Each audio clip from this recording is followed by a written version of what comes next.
Okay, let's see. Okay, good afternoon, everyone. My name is Nikhil Locum. I am a graduate from University of Michigan. I majored in data science, and today we're going to be going through every concept in Python in a broad spectrum. So if you guys have any questions at any point, feel free to unmute yourself and ask a question right away, so we are not so that no one is left behind. So comments are really important. Is my mic okay, or is there any static coming? Sounds fine to me. Okay, good. Sorry. So comments are really important in coding. When we want to share our code with someone, they need to understand how we have coded it, because each coder has their own unique style that they bring to the table. So in Python, to create a comment, we either use a hashtag, or we can use the 3 quotation marks to keep a multi-line comment. I'm first going to go over all the basic concepts. Then we're going to do a small demo. And I also have some image recognition and natural language processing demos as well prepared for us if we have time left. So in Python, there are a lot of reserved words. These are the words you don't want to use when naming your variables, because these are already predefined to have certain functionality to them. So there are 5 standard data types in Python. First is your numbers. These can be either floats or integer. Next, there is string, which are an array of characters. And there is something called list. A list is a different type of array, which can hold multiple values in one variable. The other type of list is also a tuple, or else there's a dictionary. We will be going on, we're going to discuss what each thing does in the future slides. So there's also something called logical expressions in Python. These are your decision-making clauses, which are, for example, if you want to prove that A is equal to B, for Python to recognize that, you need to say A double equal to B. Then it's going to notify the code saying that I want to test if the value of A is equal to the value of B. And in a similar way, we use the exclamation mark is equal to denote the not equal to, and the rest are pretty much the normal notations that we use in mathematics. Next up, we have something called casting. As we discussed in the data types, we have integer, float, and string. An integer is your numerical value without any decimal points. And a float is a numerical value with decimal points. And a string is your words and your alphabets.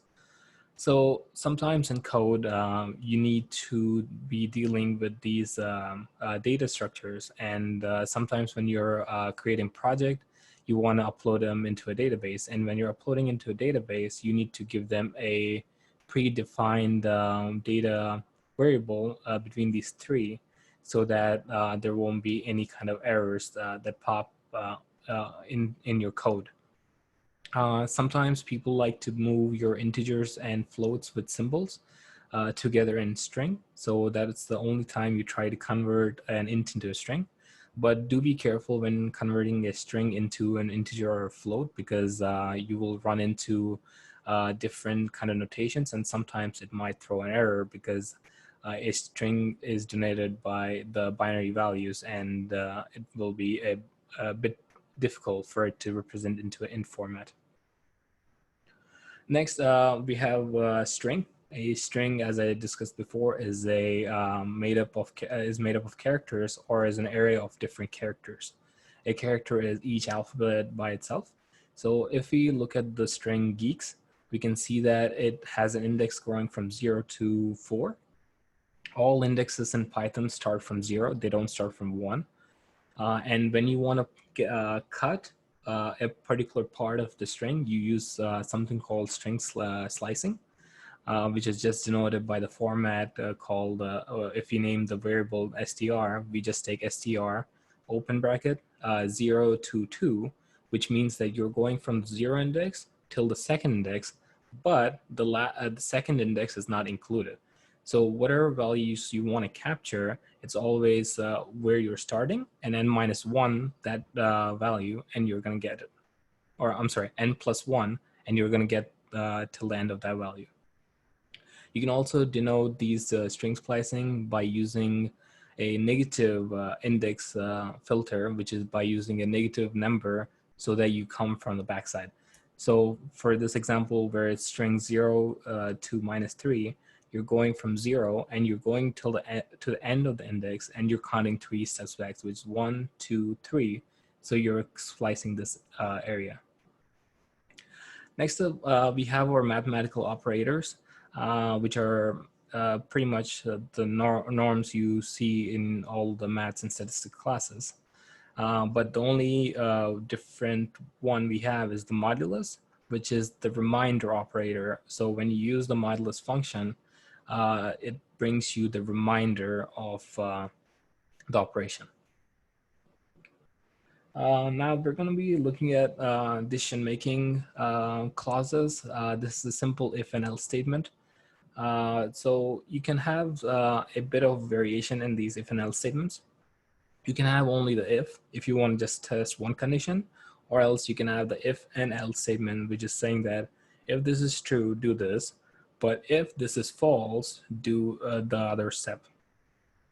And for if and else statements, we can also have nested ifs and nested else, which is basically a chain format of if statements. We're going to be looking at, I think, loops.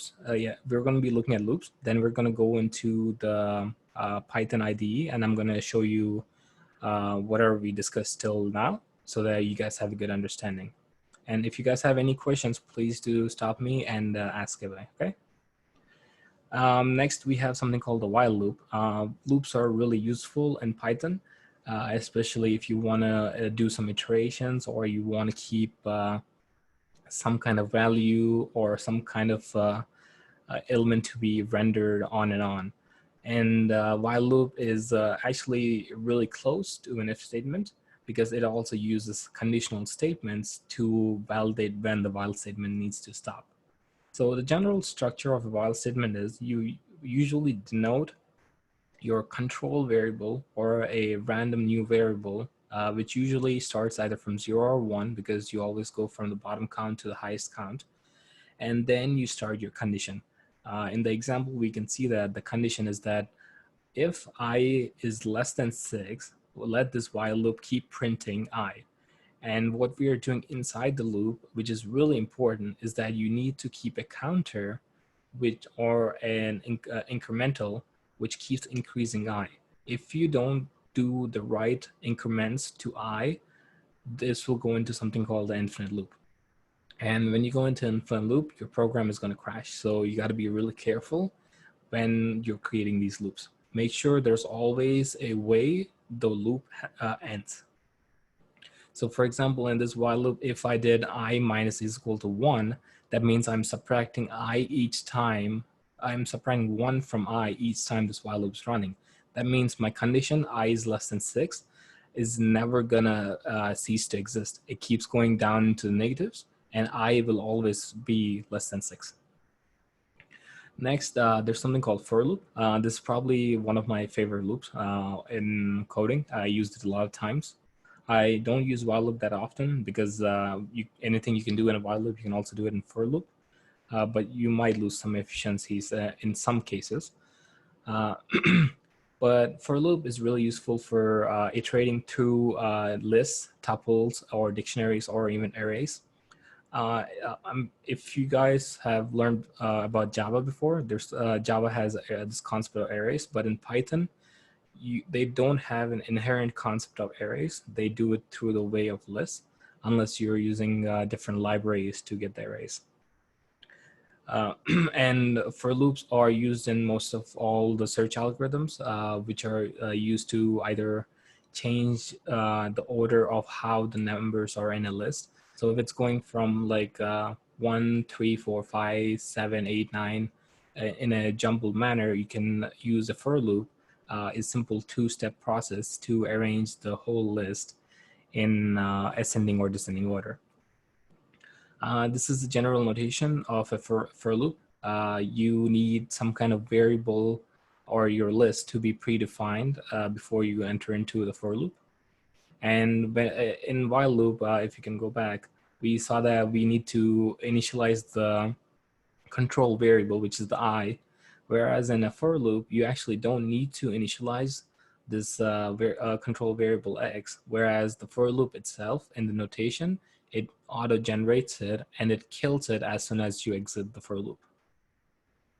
We'll come back to functions, but first let us go into, you guys can see my screen, right?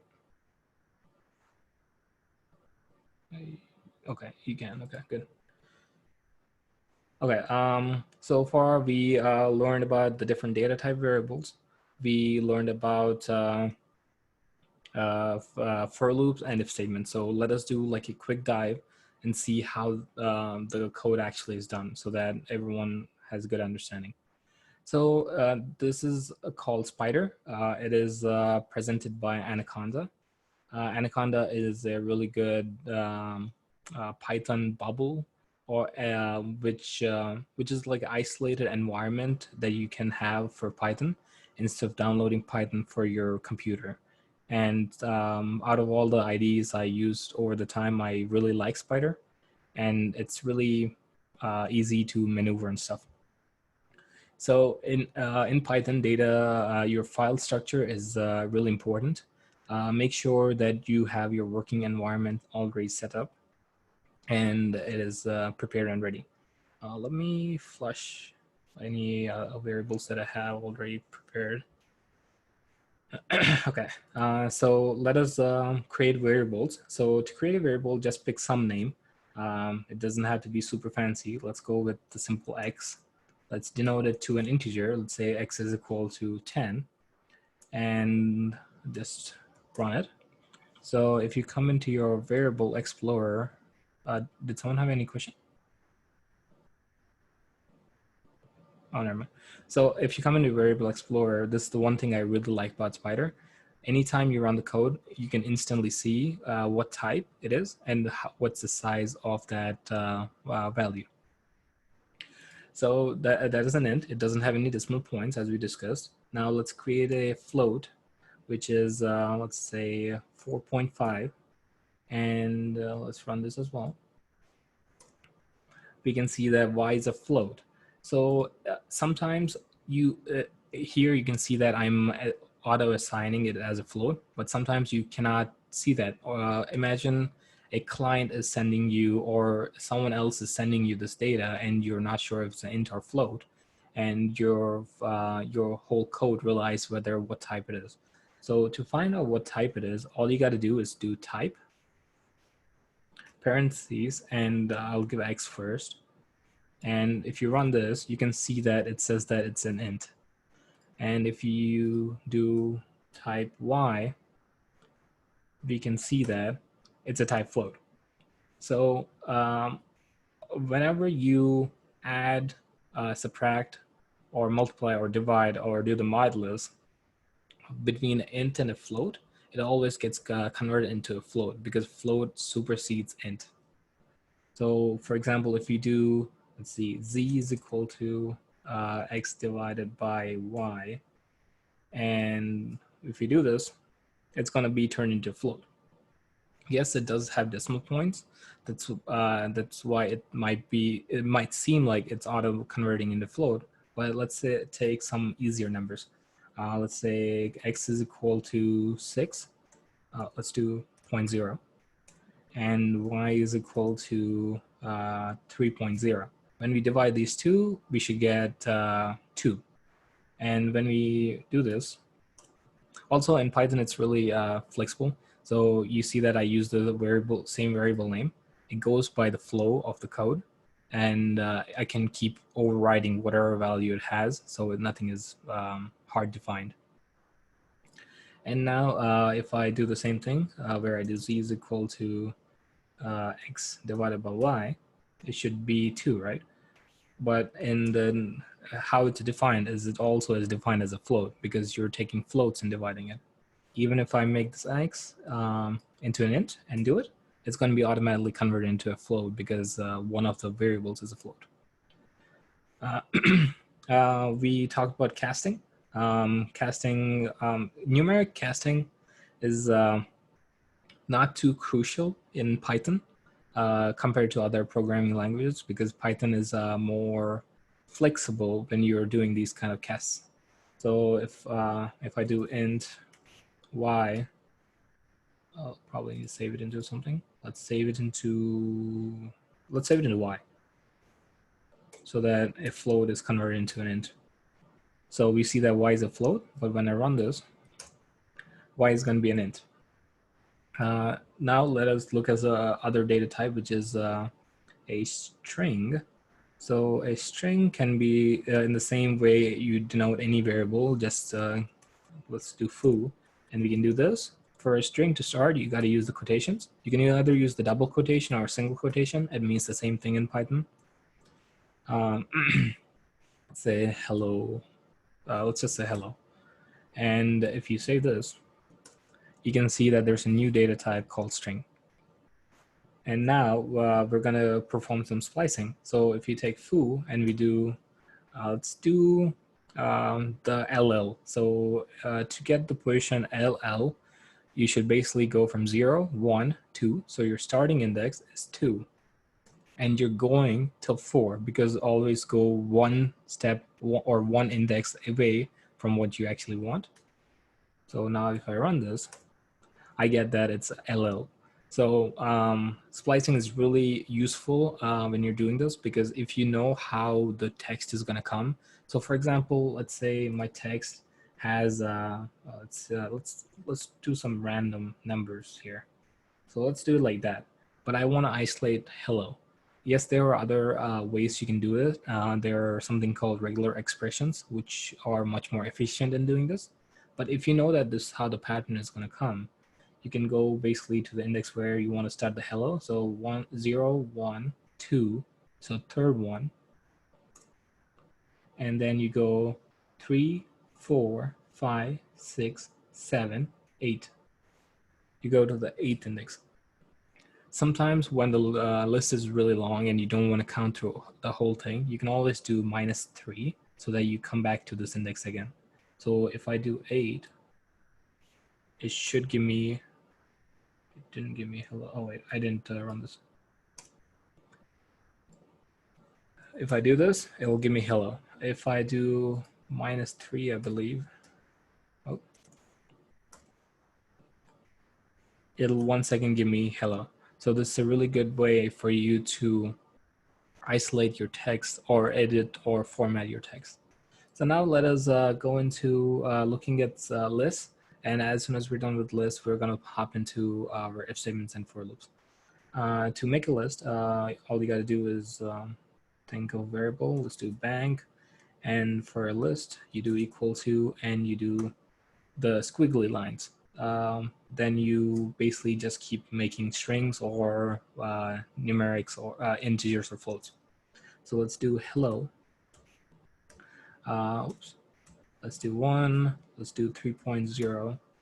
And if I run this, it should create something that I can see. Where is it? Again.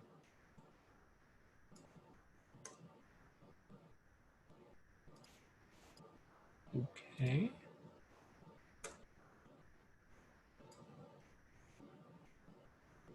Huh.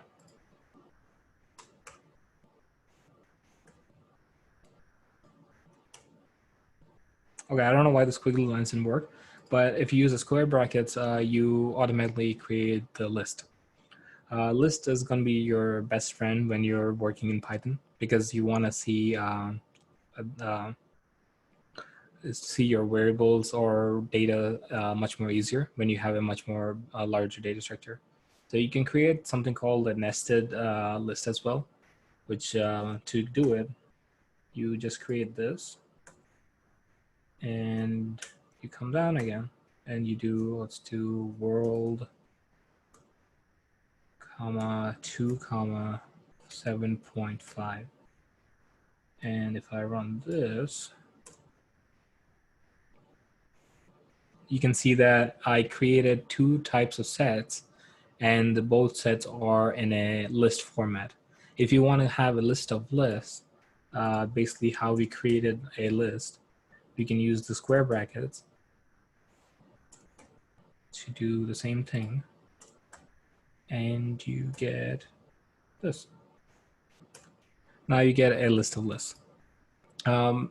Try to make sure you're going through one same data structure throughout your whole code so that it's not too complex.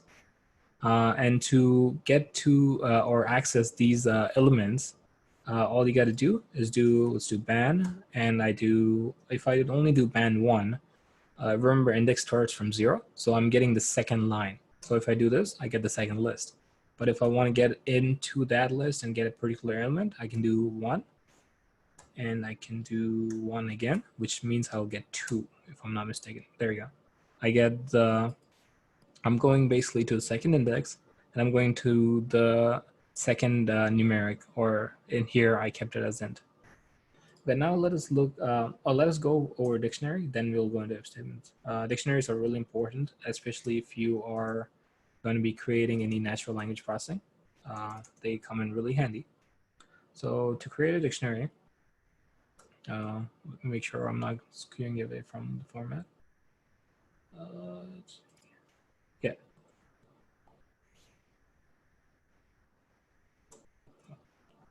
Okay. To create the dictionary, all you got to do is you need a key.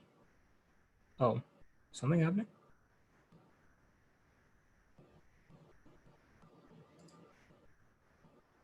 Oh, never mind.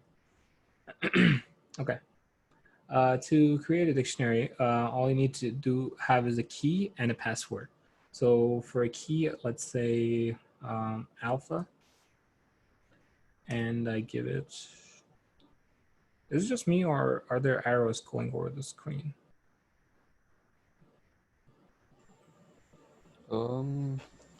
Yeah, that's kind of weird. I don't know why that's happening.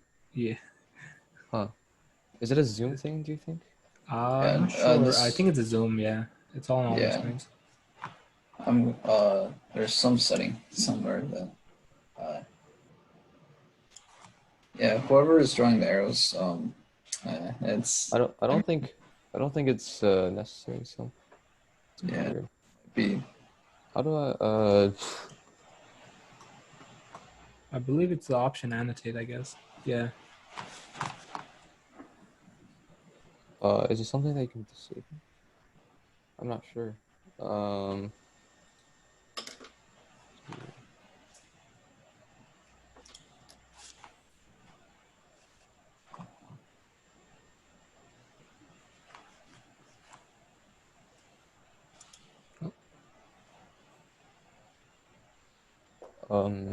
Oh wait, I found it. I think so. I believe that took care of it.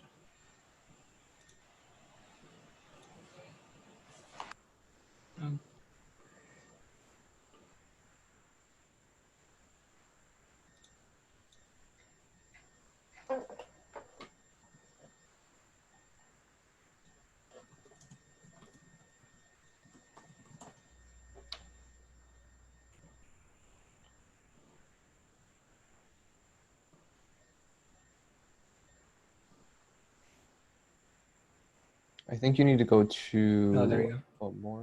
more disable. I think I disabled it for the participants. Okay. Yeah, I just had to erase them. Okay, anyways. Awesome. We're discussing on dictionaries. So a dictionary has two key elements. It has a key as well as a password or content. So in a dictionary, the key is alpha, or you can name it anything. It can be any kind of string or numeric as well. And I'm going to give it a value. This value can be a string, int, or float. So let me give the value 200. So let's say the key is alpha. Alpha holds a value of 200. So all I got to do is run this, and then it creates a key. To go access my key, and what makes dictionary really powerful is that I do dictionary and I do alpha, and when I run this, I get the value 200. So in this way, you can do a lot of data crunching, and you can get it down to a minuscule level where you can view at it really fast and search through it really fast as well. But do be careful when using dictionaries. It does take a lot of processing power, so you don't want to overuse it in any way. Next, it's if statements. Let's do if. I'm going to go a bit fast because I don't want to run out of time. X is greater than 10. Print X is greater than 10. And let's denote the X value out here so we have some control. Let's give it 5 first, so we know that if statement is going to fail. So if I run this, it shouldn't work because it shouldn't print anything because the condition doesn't meet. But if I have an else statement, and print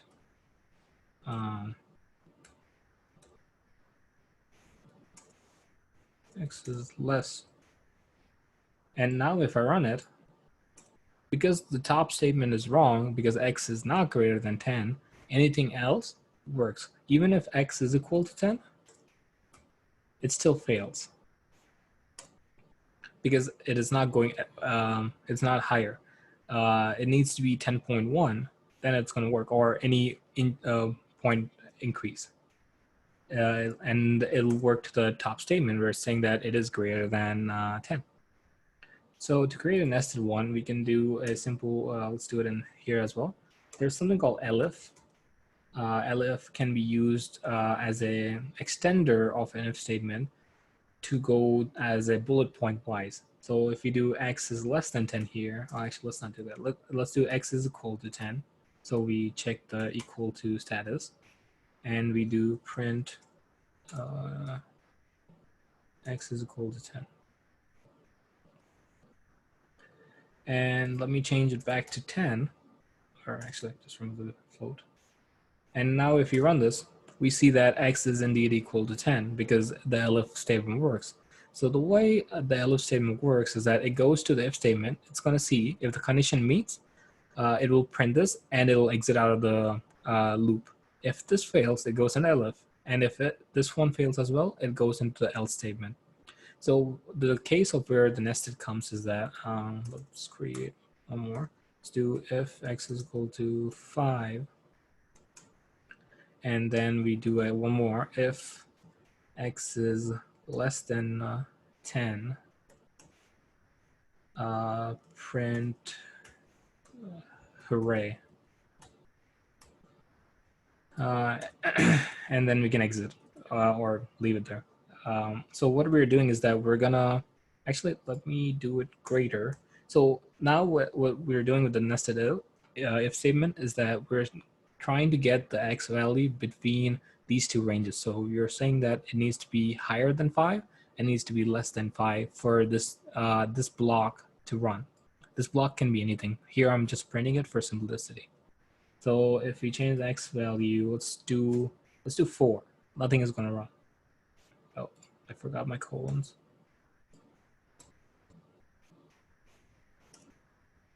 Nothing is going to run because none of the statements are met. But if I do the 7, both statements are fired and nothing is printed. Why is nothing printed? Oh, I didn't run it. My bad, sorry. And we see that it goes till the end of the thing. But if the X value is equal to, let's say 17, the first if statement is going to run. So let's do a small print test. Let's just do 1 here. So we know that that's being printed. If we do this, it will print 1, but this statement fails, so it doesn't print hooray. Now let us go look at loops, and then we can go into the other stuff. So let's do while loop. Let's do I is equal to, let's actually do a for loop because we already saw the structure of a while loop, and there are more variations in a for loop, and it's much more exciting. So let's create an array or a list. We can use this one. Let's take this. I'm going to shorten it into a single list, so it's not that complicated.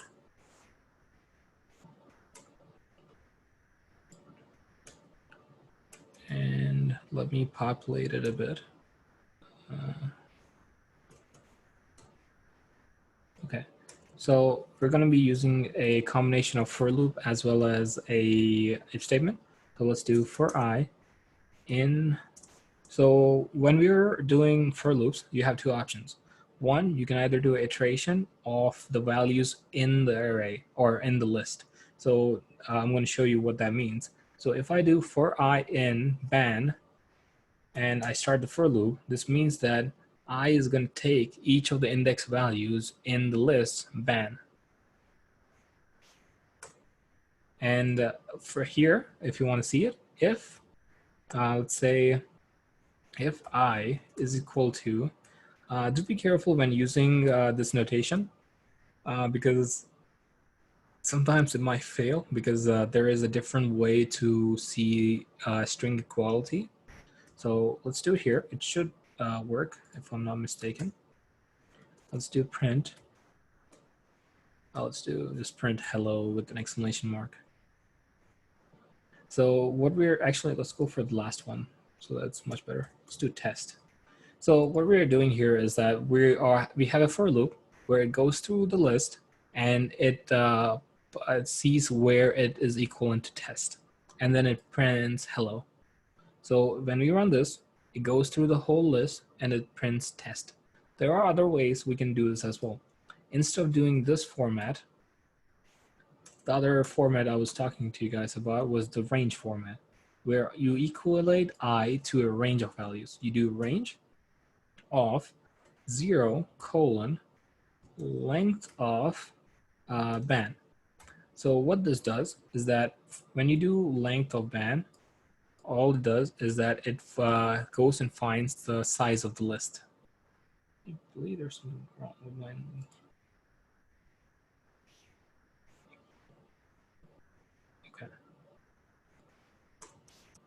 Okay, so we're gonna go and we're gonna go from the range 0 till the end, which is the max length of ban. So when we do this, there's gonna be a couple of errors being popped, so let me fix that. Ban is equal to I. So what we're doing is that as we showed how we can index, so if I do ban at 1, it's gonna pop up the second or the second number in the list or second value in the list. And if I do ban at 4, it's going to pop out an error because you're out of range because the index starts from 0 and goes till the max of 3 in this list. So if I do 3, it's going to do test. In the same way, this is how the range of the for loop works, where it goes through the end of the list and finds the value. Really useful when you're doing search algorithms for any kind of project. Okay, I guess let's go back to the presentation. Also, can someone remind me at the end of 15 to 10 minutes so that I can show the demo? Because I feel like you guys might get more information out of the demo than the slides I have. Yep, sounds good. Okay, oh, that did not work as planned. Okay, so in Python or any object-oriented programming language, functions are really important. Functions or make it a less hassle or less cluster of coding when you're coding in Python. So what you can do in function is that you can create a function, say it's a simple print statement of a function so that you don't need to keep copy pasting a couple of lines of code. A function, you can take a block of code. For example, let's say you're adding 2 numbers, then you are trying to find the percentage or some kind of value, and you're printing a value, and you have to use this like 10 or 20 times in your code. It is really problematic for you to keep copying and pasting the same code over and over.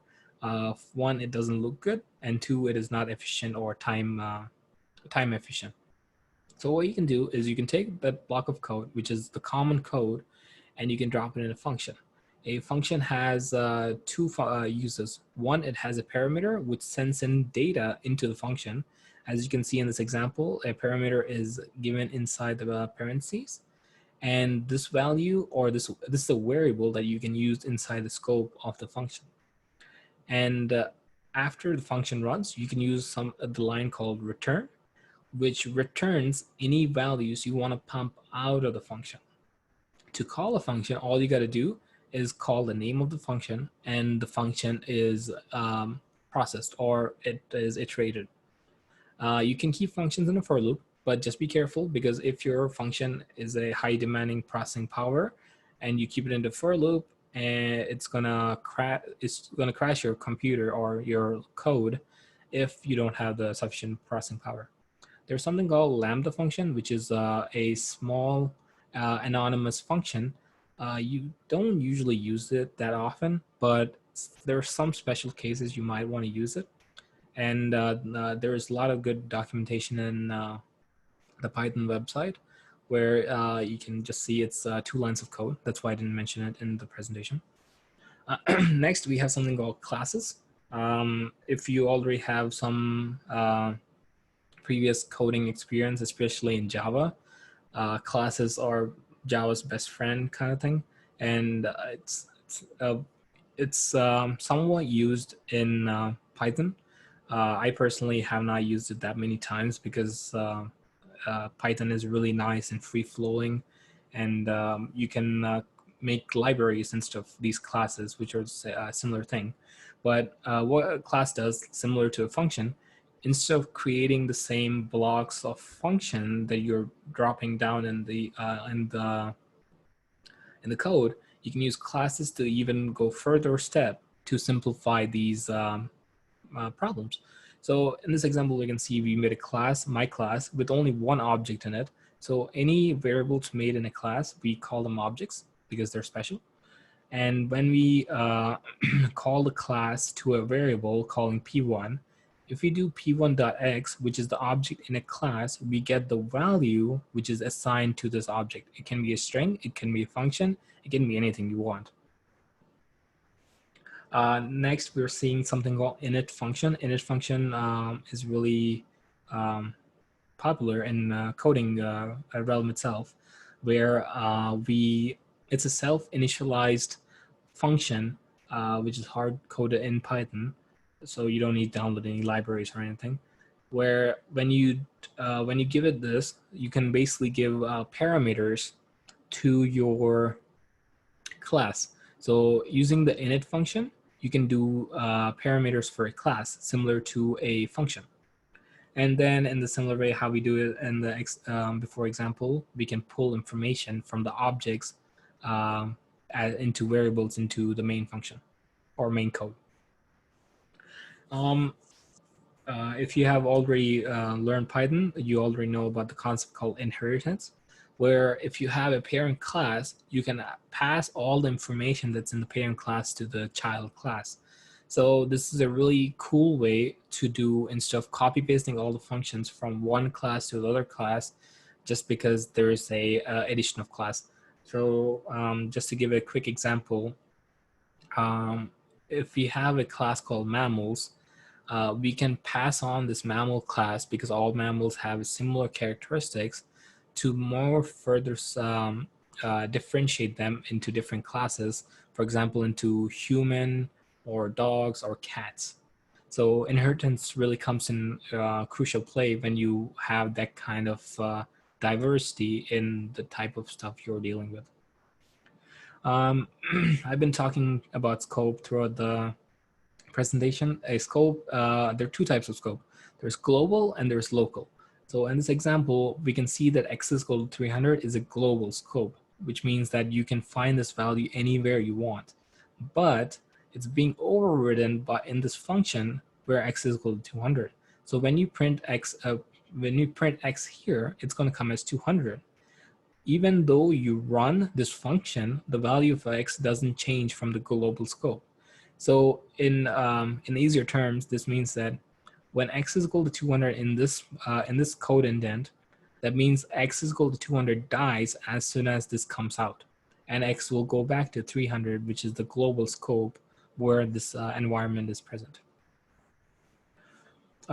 Exception handling is really useful in Python, especially if you have a lot of unknown and you don't want your code to suddenly stop in the middle. they're really the same concept in if and else statements. Whereas the difference is that if you do try and accept, it's going to try this code a line, but if it throws an error, it's going to go to accept, and it's going to print. Usually the accept is a common print statement, so that you know that your code has run an error. The error in this code is that x is not equal to any value, or x is not defined in this code. So it doesn't know the variable x is unknown. That's why it's failing here. A really key or important concept that I'm pretty sure most of you might be using in your projects throughout the hackathon is something called the files. You can create files using Python, so you don't need to go into a folder, right click, and create a new file or something like that. You can create these text files using the command open, and what it does, it has two variations. One, if you can see here, it has a letter A or W. So when you do the letter A, and the file has some kind of information already, whatever you're trying to write, so when you do f.write, this line is added at the end of the file when you denote it with the letter A when you're opening it. But when you denote it by the letter W, whatever you're writing here or whatever you're pumping into the file, it is basically overwritten, and the whole file is basically a new one, an empty one, and whatever you write goes in there. So do be careful when using this. There is no undos you can do when you do f.write. You can like just close your program and hope that your information comes back. So be extremely careful when doing this. My rule of thumb is until you have finalized your product, keep creating new files, and at the end, just remove all the old files. The other thing is import OS. We're going to be talking about imports really soon. But when you do this, this line of code, it doesn't go into your trash can. It just gets erased from your computer. So when using these file denoted code, be extremely careful and cautious, because once you run the code, it's gone and nothing can be done to bring it back. So we're at around 447. I think you mentioned a demo. Yes, I'm going to talk about these libraries and I'm going to skip straight into the demo. All right, awesome. Thank you. We have something called import libraries.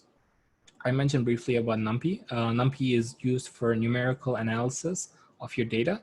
And next we have something called matplotlib. Matplotlib is the Python's version of graphical analysis. If you want to plot any kind of graph, this is probably one of the libraries you will be using to create them. Next, we have something called pandas. Pandas is used to handle data frames or data structures, like your Excel sheets or, mostly Excel sheets. Next, we have something called Keras and NLTK. These two concepts come into machine learning. In the demo I'm about to go over with you guys, we're going to be using almost all the major concepts of Keras to identify the two images, dog or cat. And lastly, we have something called Flask. Python is a backend kind of programming. And when you use Flask, you can integrate into a web application, and you can connect them, basically make a full stack kind of thing, have a front end and a back end, so it has user interface. Okay, now let us go into my code. Okay. Let me clear my variables and make sure I'm in the correct file explorer. Okay, so this is a really simple code where it's going to predict the data set, whether it's a cat or a dog. Let's see. So if you want to see the data set, we have the data set, which has the file structure. This is the normal file structure you'll have, which has trading set images. So if I go in here, it's like random cat pictures and dogs and stuff. I believe there are close to 4,000 pictures when we got this data set. And all it does is it predicts whether it's a dog or cat. So I briefly talked about importing and Keras models. This is how it's done. So you get these layers. Let me pop quickly into the presentation once. So this is how a neural network works, which is what we're going to be discussing for this convolution neural network for image processing. Is that it has an input layer it has a hidden layer and an output layer. And it goes through a couple of steps. It takes the input image, it convolutes it with some processing, and then it pools, it convolutes, and it goes to a fully connected layer, and then it is or it's squeezed into forming a one-dimensional input layer. I know it's a bit advanced. If you are really new to Python, please don't be scared. Once you get a hang of it and you see a couple of examples, it's really easy. But let us run the code. If you are planning on doing image recognition kind of thing for your hackathon, do make sure you have enough time for processing or creating your models, because it takes a lot of time. I think it took me close to 45 to 1 hour, and I have really good processing power on my laptop. But even, and I think on my old laptop, it took me close to 4 to 5 hours. So make sure you have enough time to do it. These are all the layers. We are initializing the neural network. Then we are adding a convolution layer. Then we're adding a max pool layer. Then we're flattening it. And then we're sending it into the output layer as we talked. So the one thing that takes the most time is this line of code, which is basically you're taking your data and you're fitting it to the model. So I'm not going to run it because I already saved my model. So there's something called pre-trained models in Python. A really useful feature where you can save your models, which take a lot of time to process, into these file structures. Like I saved it as a .h5 file. There are different file structures, but .h5 is a really fast file for reloading it, which basically removes the 4 hours or 45 minutes I have to spend waiting for this code to run. So if I comment this off and I run, let me just run them all. We can see that there are 4,221 images belonging to 2 classes. So I talked about the file structure where it's 2 classes. If to create the classes, all you need to do is name the file and just keep it in different folders, and the images are in those folders. Next up, we will load our model. I don't need this one as well. As you can see, it took me like 3 seconds for it to load. And now we're going to predict. For the prediction, let me pull my...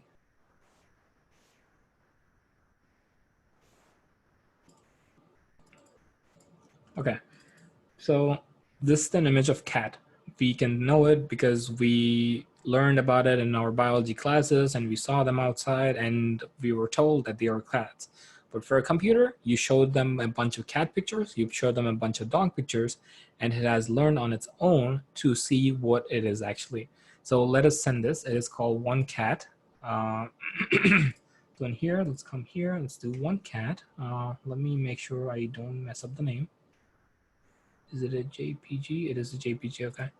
One cat.jpg. And if I do run this, so all I need to do is import the image, and it's set to a predefined target size that is defined by the data set, whatever you take. And you take it, and I run this. Yeah, oh wait, one sec. Import numpy as np. I forgot to import one library. And now I run these 3 lines. So let us run this one as well. We can see that the image, what we saw before, I really can't show it because it's a, oh, never mind. It's created into numbers because the computer only understands numbers. And now let us see the result. If you do this, it's gonna, well, it's like 64.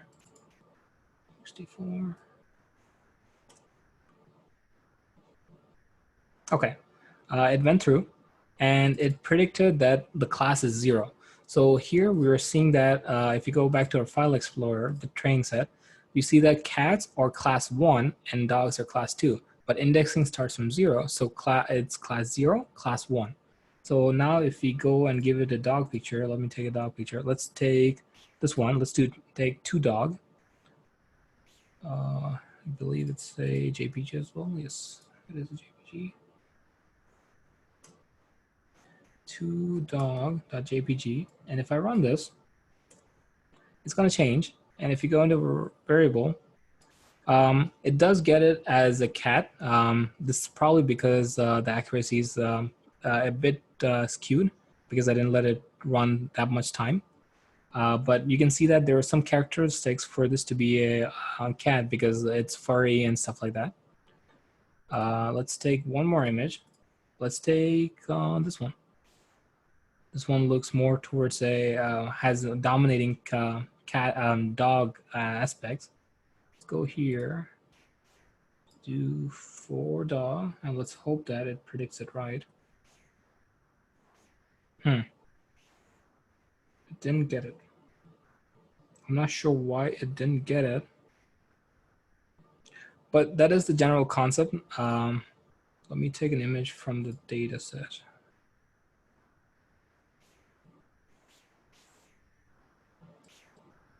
Let's do that.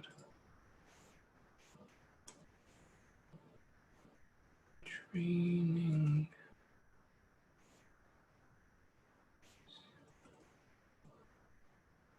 Set. As you can see, you need to let this go through a really intense process of training because it's like a baby when you're making these image processing stuff. You need to give it enough time for it to learn, and you need to give it sufficient information for it to grasp at all these things. Was that a test? No, it's not.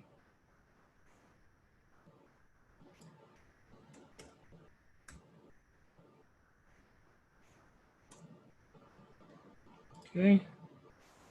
I think there's something wrong with my model, but I hope you guys understood the general concept of what I was going for.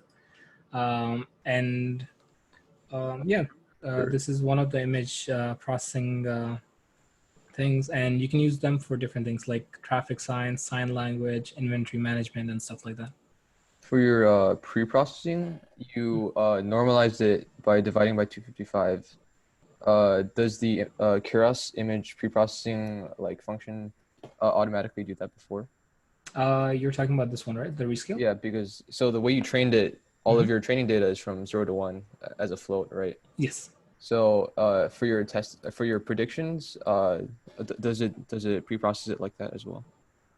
Oh, no. So what's happening here? It's actually not the class itself. It's actually the images.